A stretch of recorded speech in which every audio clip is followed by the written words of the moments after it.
Good morning, Vietnam. All right, it's not that serious.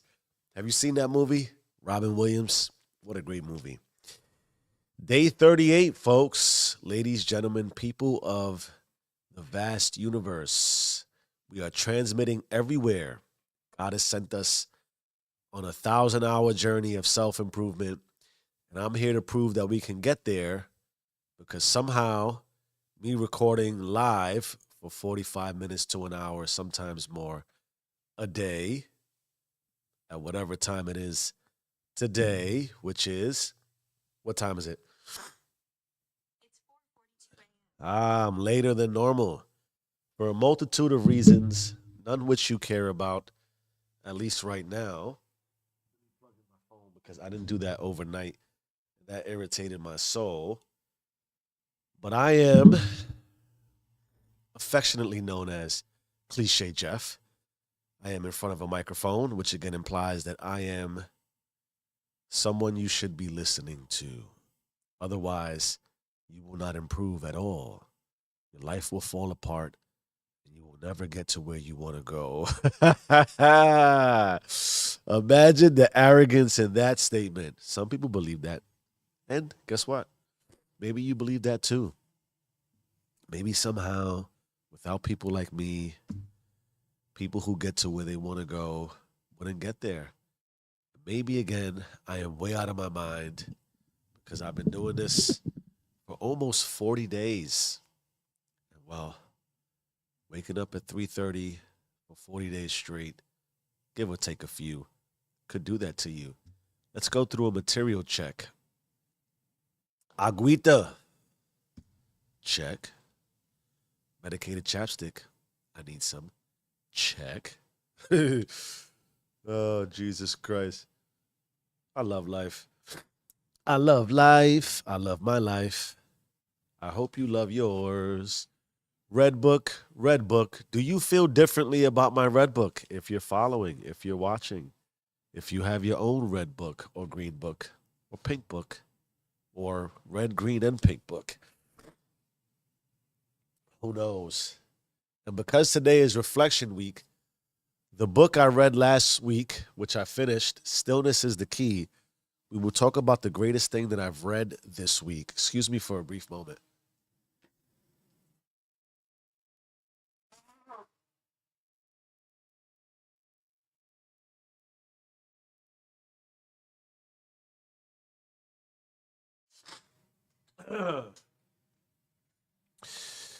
Oh, beautiful people of the world, beautiful people of the universe, beautiful people of God.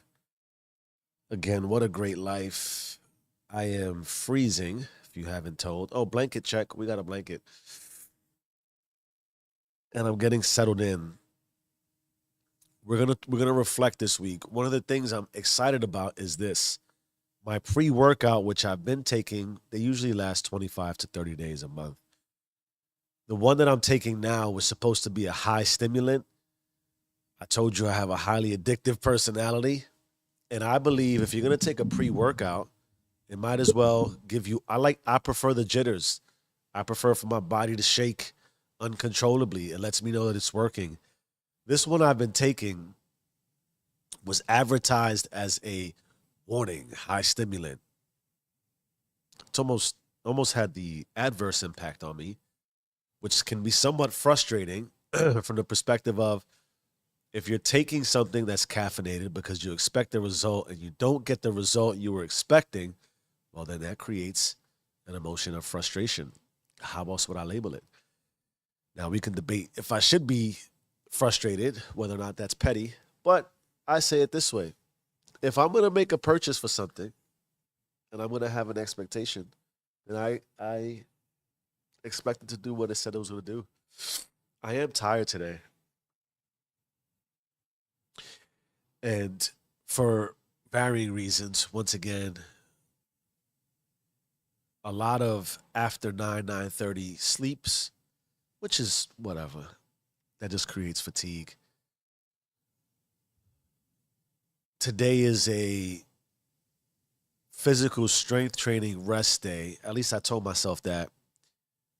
I could change my mind later. I doubt it. But I do want to go for about a 4 or 5 mile run today because I've been running less and I need the world and life. All right. Let me go into my red book.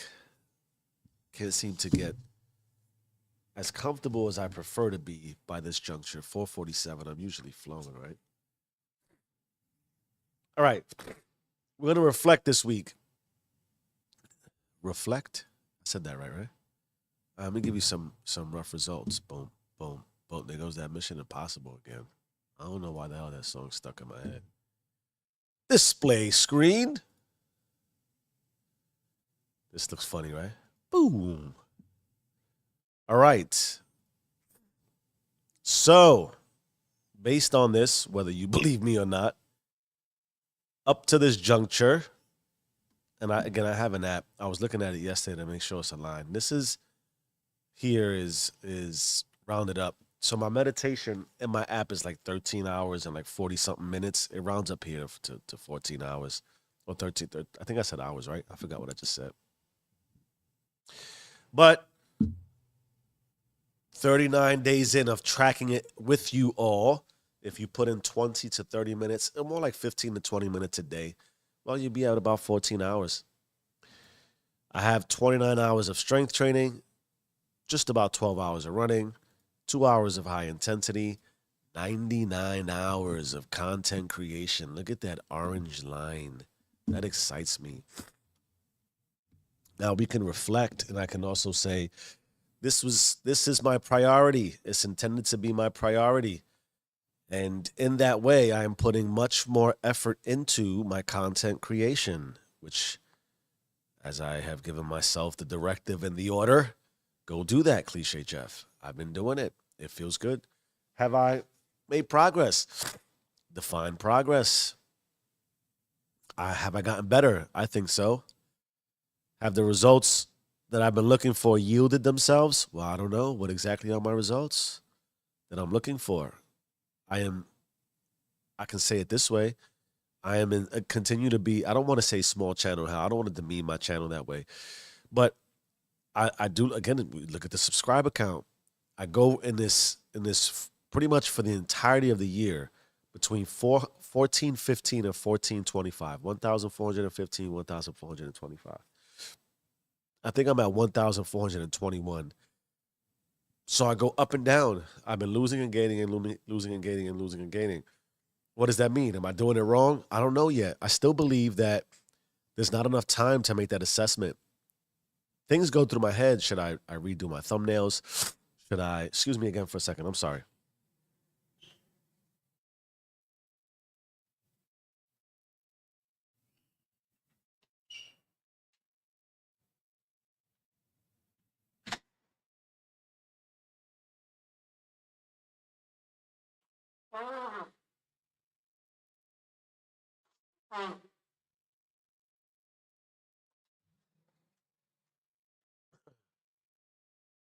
Okay.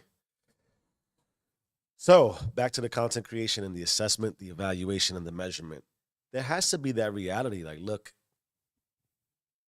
my views have been pretty much the same. My watch hours, all these things, they haven't increased in the way that my content creation would indicate or possibly I would perceive to dictate. So what does that mean? Based on my experience in life and the growth, if I related to my career, I would say I have a long way to go.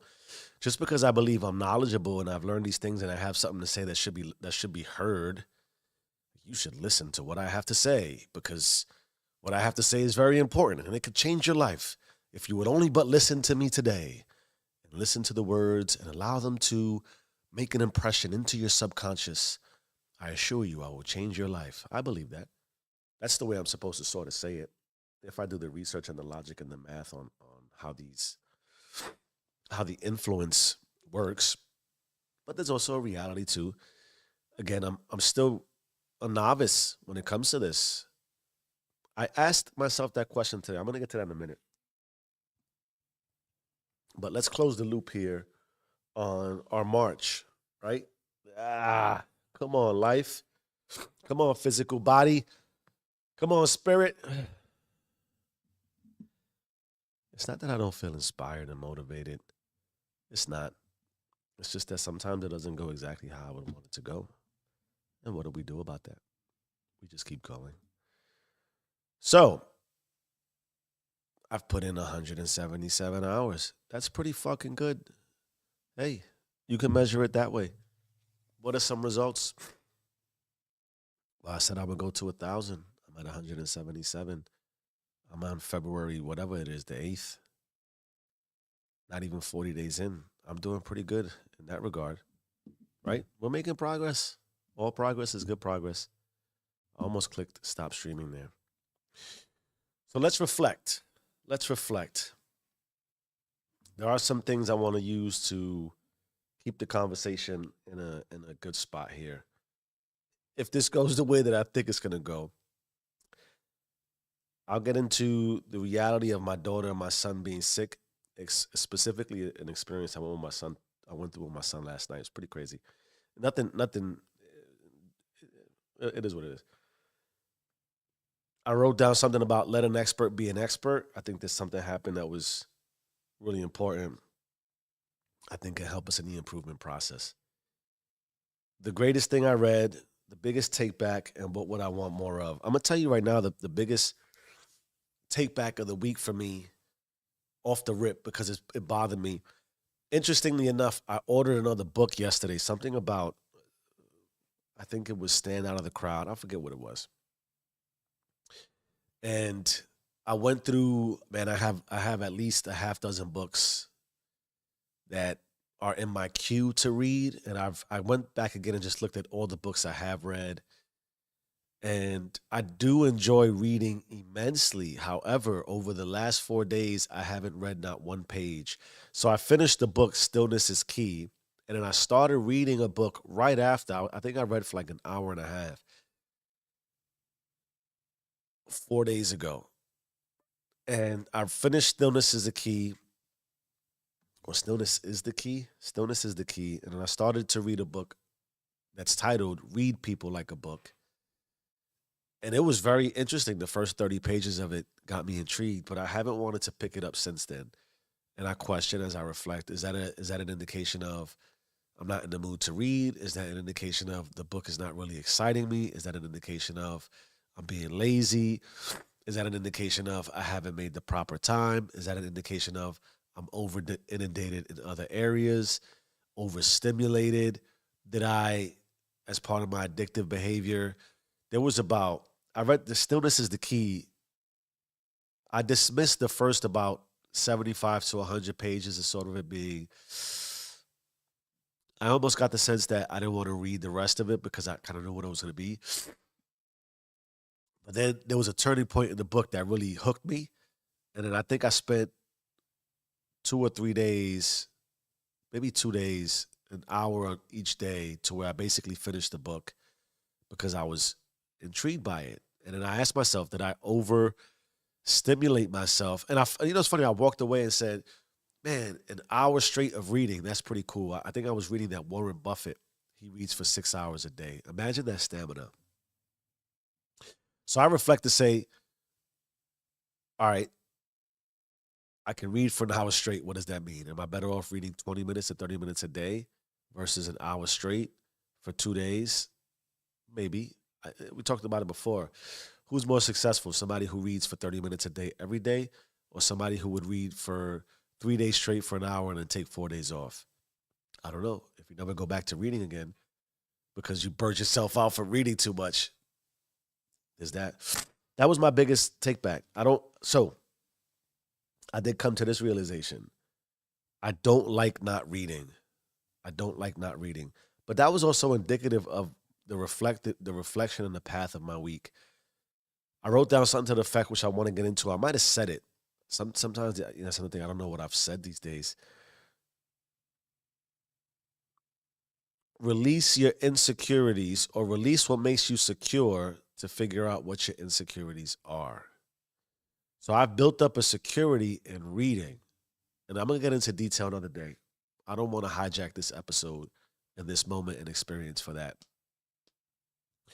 But it really should, it trends into how you give yourself a break and reinvigorate yourself.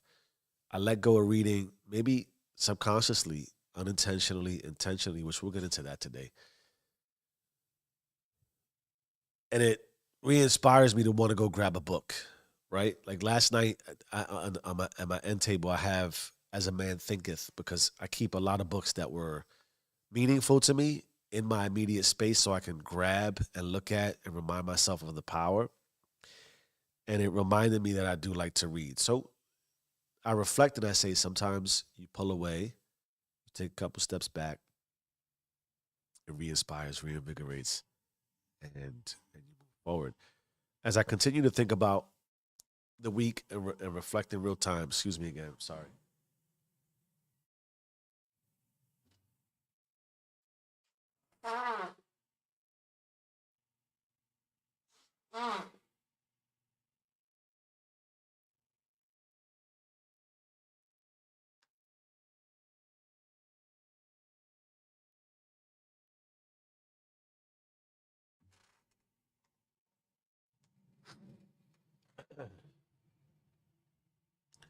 All right.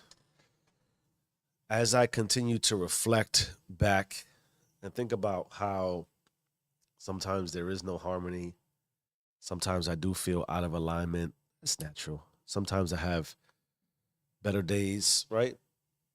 Even right now, I start to reflect in the moment of, I don't know that this is, we talked, I mean, this is day 39 or whatever it is.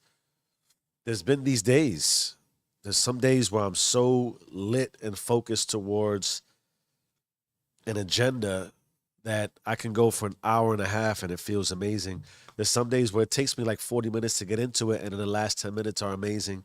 What does it all mean? It's just a part of life, right? Back to having pen in hand. It means I'm getting serious. Reflecting on the week, my son being sick created harmony. Imagine that. Unfortunate. The body being sick, getting sick, not cool. But I did learn something, or I did have something occur with him being sick specifically that reinforced harmony in my life. Interestingly enough, he just turned 12, my little G. So now that he's 12, he can take adult medication. And it wasn't until he was sick, I always read the back. I'm a measuring person. I'm the type of person that I, I, I make a pot of rice, and I've been making rice for, I don't know, since I was 18, 19, 20. I'm 40 something, 20 something years of making rice. I still measure. I measure the water. I measure the amount of rice. I'm a measuring person. Can I see it visually and know this is what you should expect? Yes. But I like to measure. It gives me a sense of security. So in that way, I looked at the back of the box for the medicine and I realized, oh shit, my son has aged out of the the child medicine. It's time for him to have an adult medicine. So I grabbed Theraflu and I had the pills. I go to give him the pills and he was rejecting it, the body. He tried to swallow it. Yo, we went through like 5 minutes straight of him trying different, leaning the head back, putting the water in first, then trying to swallow, putting the pill in it. Multiple efforts and attempts to try to get the pill down. His body didn't want to take the pill. Imagine that. Imagine that. That I could tell him, this is for your own good. This is going to make you feel better. But because he's never had the pill experience, and they're big fucking horse pills, right? No gusto. His body didn't want it. He didn't want it. He couldn't. I tried to convince him. You have to tell yourself this is good for you. Tell yourself this is good for you. Then it go down. All right. So my wife was like, just get the liquid. So I wound up giving him a children's dose because it was I couldn't get to the. I'm not going to make a short story longer than it has to be, or a long story shorter than it has to be. I get him medicated for the day. And my wife and I said, yo, don't, tonight, let's make sure we get him some Theraflu so that he can sleep good because he has to sleep. Sleep is important.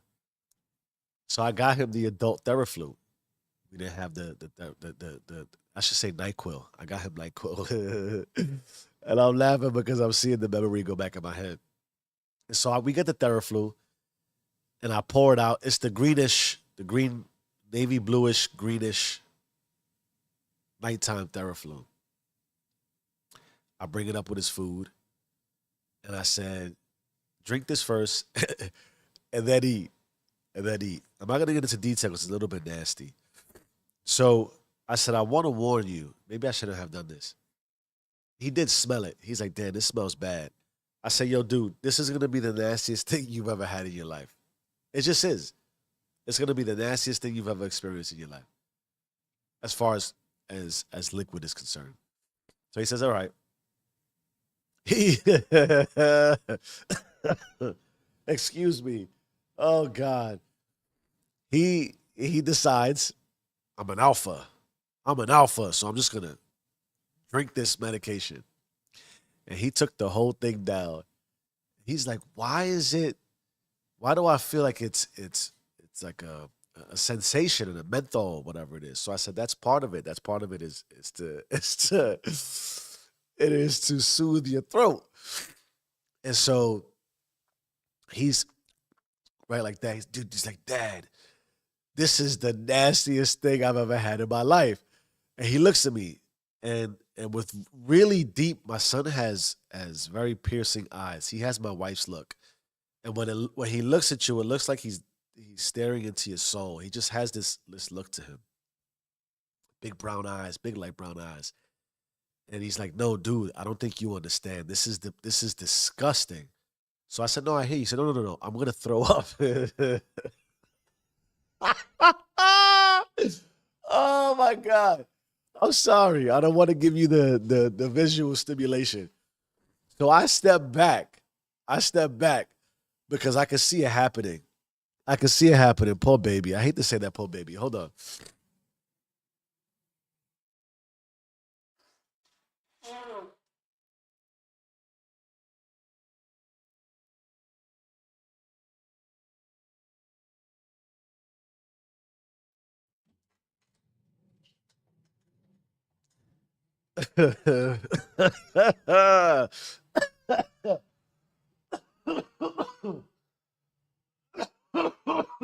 God, disgusting.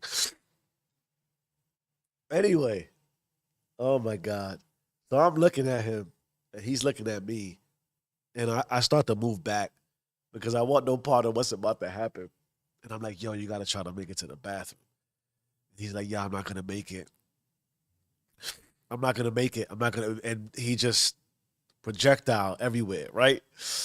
And he's looking at me while he's projectiling, like he's saying sorry with his eyes. And it hurt me a little bit. It hurt me a lot of bit, actually, because I know him deeply and I know what he was thinking. And after he was done, he was like, "Yo, I'm sorry. I'm sorry." So I'm like, "Yo, it's all good. It's all good. It happens." And he's like, "Yo, listen, just if you weren't aware, this was the most disgusting experience I've ever had in my life." So my wife comes upstairs. She's like, "What happened?" And and I said, "Well, he couldn't handle it. It was disgusting." And so the power of this and the harmony of this was this. My wife looked on the floor, and my son has carpet in his room. So now at this point, there's, if you've ever seen NyQuil, that navy bluish, greenish stuff everywhere. Because as soon as it went down, it came out. There was nothing else with it. It was just the liquid, and it's everywhere, even underneath his dresser. And I look at my wife, and she looks at me. And downstairs, she was cooking. She was making dinner. We were having a BLTs last night, and so I want to say that this is an easy segue into a big fight because there's high emotion. My son is sick, so we're already on edge because no parent likes their son to be sick. My wife didn't see what was going on, but she heard it. And then When she went upstairs to see the visual, that's nasty. Nobody wants to see that. And the stove is on because dinner's got to be done. All the ingredients and recipes to make this. And I apologize again for my respiratory, man. It's just some days are better than others. Today is just one of those fucking days. I want to punch myself in the throat and get it all out. But anyway, easy to get into a fight, and that'll be the Friday night. And I looked at her, she looked at me, and I said, "Listen, what you need me to do? Just go downstairs and finish the food. I'm sorry. I'm sorry." So she says to me, "Go downstairs and finish the food. I'll take care of this." Very calmly. There was no yelling, screaming. And you're like, why is this important for improvement? What's the point, in my estimation, of having a self-improvement journey where you become this great person and you fight with everybody who's in your life? I certainly would say that that's not an improvement on life. If I'm becoming actualized, fulfilled, and I'm becoming this great spiritual person in a lot of ways, and I'm just only when I'm by myself, only when I'm doing what I want to do, that's not, nobody wins in that. So, in that way, I was very proud of us that we had the harmony to know roles and responsibilities. My wife got what's called the green machine. It's this great machine. Picks up all kinds of spills. The carpet right now, if you looked at it, you would never know. I think it could clean up a crime scene. She made sure she cleaned all that shit upstairs. I went downstairs and made sure the food was cooked. I promise you, years ago, that's a fight. Before, and it was, and I could say and surmise it was mostly me because I wouldn't have really known how to handle it. I probably would have screamed at my son. As it is, I felt terrible. I stepped all the way back because I knew at that point, one, I couldn't help, but two, I don't want to be. I've been as a father, you go through those experiences, but I kept my composure for all intents and purposes, and I also thought through the process, the power of how you have influence. I can sometimes think of things that has happened to me in my life in my adolescence. We talked about adolescence yesterday. I flipped out on my kids many times in ways that I can't get back. And so all I thought of to myself was, my son is very vulnerable. How does it feel to be sick? How does it feel to be on the verge of throwing up and then throwing up and then watch your father look at you like, yo, why did you do that? Right? And that's part of it is like, part of it you want to say, oh, come on, man. I can't believe it, right? That's so that, well, maybe I got it wrong. But easily you want to kind of have conflict with the situation because you don't have control of the situation. And then you could mess around and say something to your son you don't really want to say. And then 10 years later, you wondering why is my son like this? Well, because you screamed at him when he threw up. And now he's screaming at his son who's screaming at him. You get what I'm saying? So those thoughts kind of go through my mind. But I was proud of my wife and I that we had harmony. We didn't crash out, as the kids like to say. And she handled her part, I handled my part, and we got through the rest of the night. And thank God my son got some sleep. We dealt with the fever, etc. So there's that reflection. I also wrote down, let an expert be an expert. We had somebody come in for an inspection yesterday, and this person, after being introduced to him and seeing where he was from, he had 30 plus years in the space. So he comes in to perform an inspection on the house to check for certain things. And while this is occurring, you're conversing. Hey, what do you see? This is what it is. You're showing the person, right? There's the introduction of, you're coming into my house. There's that little bit of awkwardness, somebody you never met before. Ba-ba-da-ba-da-ba-da-ba-da. Excuse me.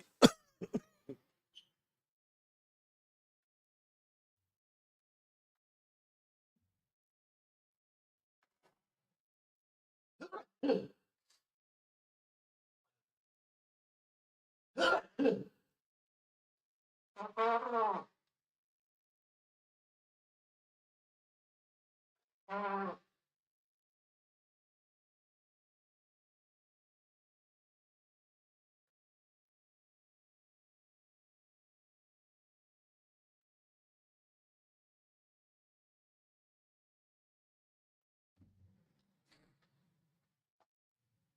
Jesus.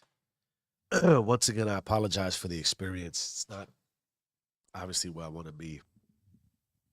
So I'm going to make some of these things a little bit more succinct because I don't want to just keep sneezing, coughing, and dripping all over the mic. So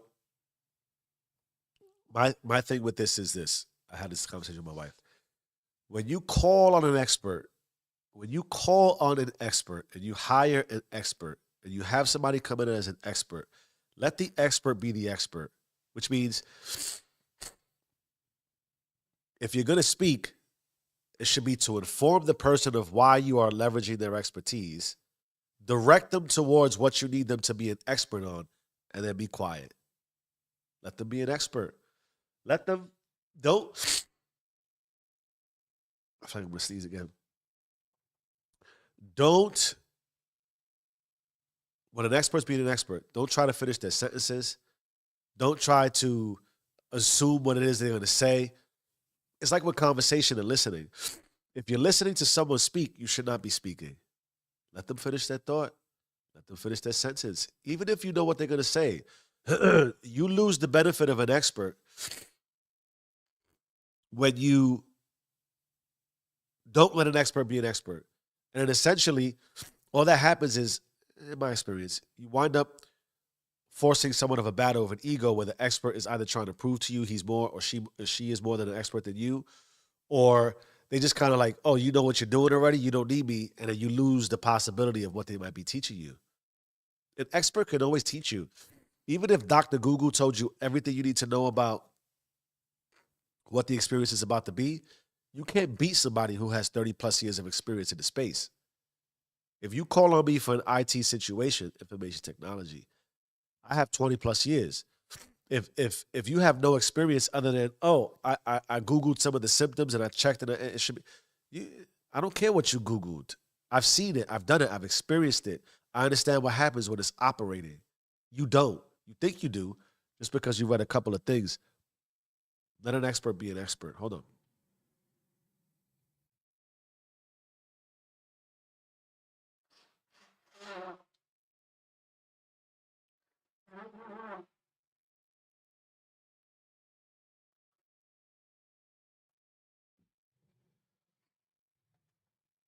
Oh, today is one of those episodes where I'll never watch it again. I want to punch myself in the face. So let an expert be an expert. What would I want more of this week? I talked about my take back. I didn't like not reading for 4 days, 4 days straight. What would I want more of? I had some really deep reflection through the week for the reinforcement of why I do what I do. And, and part of what was highly influential for the week was my prayer and my meditation. I felt like my prayer and meditation this week was very seamless. It was very continuous. It was very harmonious. It was very bi-directional. I got the sense that I was connected, and in order for me to be connected, I have to. There has to be reciprocity. You plug something in. There's a male and a female, for lack of a better term. Something goes in and something is receiving, and in that same way, as something is receiving, it's also giving. So you give to receive, you receive to give. The power to me of connection, of prayer, of God, of universe, of spirit is is to ensure that there is mutual connection. And I get that this is done in solitude, in private, in quiet. So it really is just you. But if you are fundamentally connected to God, to prayer, to what you are producing, then I believe it's a situation where we request very easily from God. It's easy to say, God, provide, God, provide, God, provide. I believe you have to provide in return. Hey, God, I'm asking this of you, and here's what I'm giving you in return. I'm asking this of you, and here's what I'm giving in return. And that harmonious and unified process, that collaborative process of receive, I would say more you give, and then you receive. Even with God, right? God has already given you life and possibility and power. He's made you unique. God, I don't think God is a he. The isness of God has made you already a possibility. So in that way, I feel always indebted. How could I not feel indebted? I feel deeply indebted to God. And so because I do, and I enjoy the harmony and the succinctness of faith and connectivity of faith, I want to be able to highlight my offerings. Here's what I offer. Here's why I offer. Here's my belief, right? Here's my faith. Here's my faith. And I was reading that and I got influence from the power between belief and faith. I have more faith than I have belief. Faith is more of a releasing. Naturally, yes, I believe, but I found I found great depth towards the emotion of love in a way that was still strenuous, in a way that was still work. I don't think that you can pray and meditate and it not be considered work and a process. And so in that way, I take like I do everything, I take it very serious. I take my prayer and my meditation time very seriously. And as I'm going through the evolution of prayer and meditation, I'm continuing to learn the faith process of having more release, having less regard to feel like I need to control the process, having less regard to thinking I need to request in the process.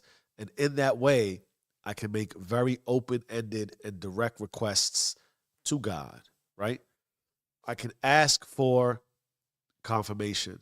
I can ask for guidance. I can ask for light. I can ask for love because I know I'm releasing it. I know I'm releasing it. So,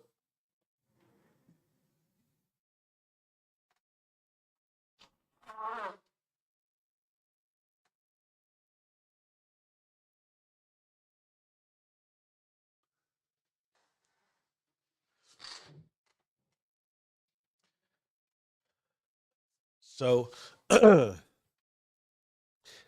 in that way, I would I would say that I would always want more of this flow with God, of this flow with prayer and meditation. I could argue also that this is what if I had to describe what it was I'm really looking for, like what are you looking for when you pray and meditate? I think this would be it. I still want to focus and emphasize some of the things I learned around what's sticking with me very deeply recently is the third eye, right? Is the pineal gland, is that possibility because of all the things that the literature, the text, the scripture would offer in varying degrees, in varying ways.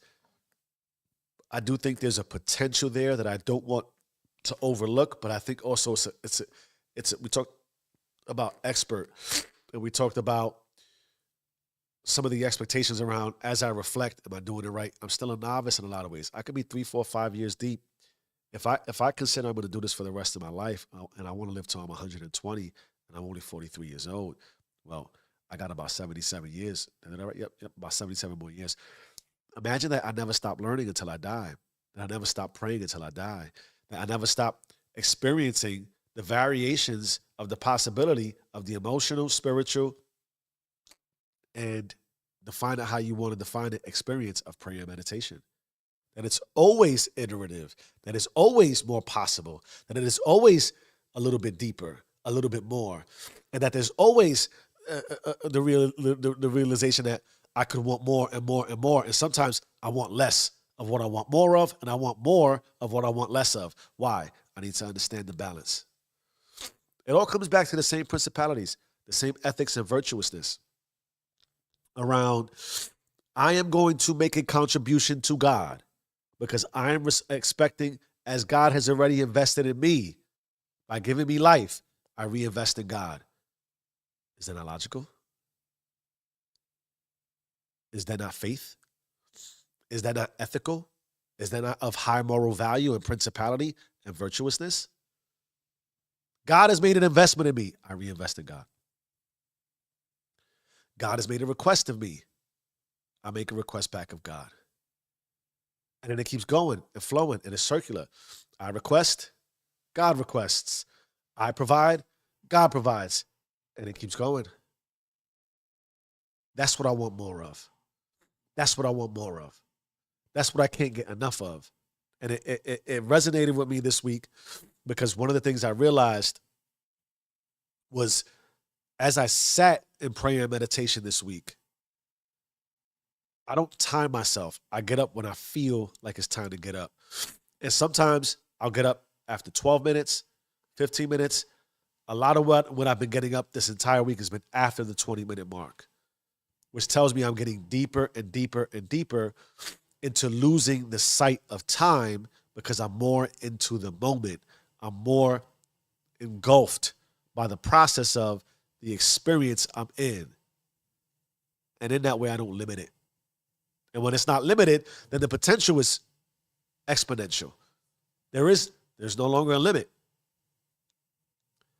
And these weeks come, and these days come, and they go, just like the moment does. They fleet. It's not always this way. As much as I would want it, as much as, think about the logic and the rationality around that. How do we reason that I can go to God every day, same place, same time, every day, at minimum, with the intentionality to say, God, I'm going to provide love to you, and all I want in return is love. And some days I can sit there and go, I don't really want to sit here today. Some days I can say, I don't really want to hear what God has to say today. Some days I can say, I don't really want to contribute to God. And you're going to look at me and say, Jeff, that's crazy, but I would return to you maybe out of insecurity and a defense mechanism. What are you saying to God when you don't do what you're supposed to do? When you don't do what you said you would do with your life? What are you saying to God when God makes an investment in you, and what is your reinvestment back to God? To wait to be saved? To do nothing and remain idle with your hand out? To do nothing and remain idle and pray in emptiness? I'm just asking. No one's right or wrong. Or I would just say it's a total indifference in the process for me. It just is. It just is. It just is. And without it, then it isn't. Right? What are we talking about here? That's what I want more of. That's what I want more of. That is what I want more of. Let's go into the greatest thing I read this week. Let's go into the greatest thing I read this week. You know, the ease with which we can be unappreciative, the frustration that can come from something necessarily not going the way you want it to go. 44 minutes in. Thank God I'm alive. Thank God we've had this blessing for whatever it's worth. All right, this from the book, Stillness is the Key. Listen to these words. It's pretty long, but I think it's important. And I think I'm going to read it and then close it, and then we're going to talk about it tomorrow. Most people wake up to face the day as an endless barrage of bewildering and overwhelming choices, one right after another. What do I wear? What should I eat? What should I do first? What should I do after that? What sort of work should I do? Should I scramble to address this problem or rush to put out this fire? The psychologist, well, before that, needless to say, this is exhausting. It is a whirlwind of conflicting impulses, incentives, inclinations, and external interruptions. The psychologist William James spoke about making habits our ally instead of our enemy. that we can build around us a day in a life that is moral and ordered and still, and in doing so, create a bulwark against the chaos of the world and free up the best of ourselves for the work we do. Here's a quote from the psychologist William James.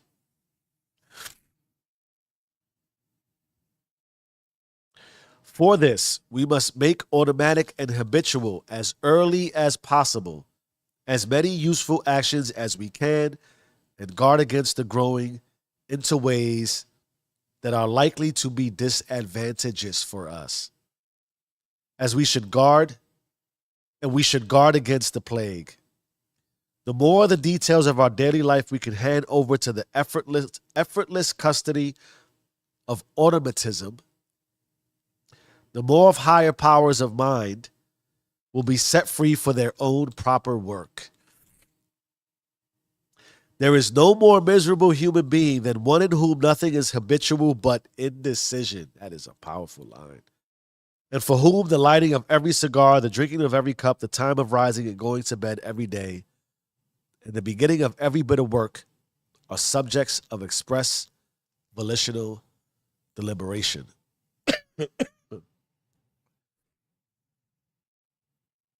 That is for us to talk about tomorrow. Change your mind, change your life. I am who I say I am. Do you and stay rich.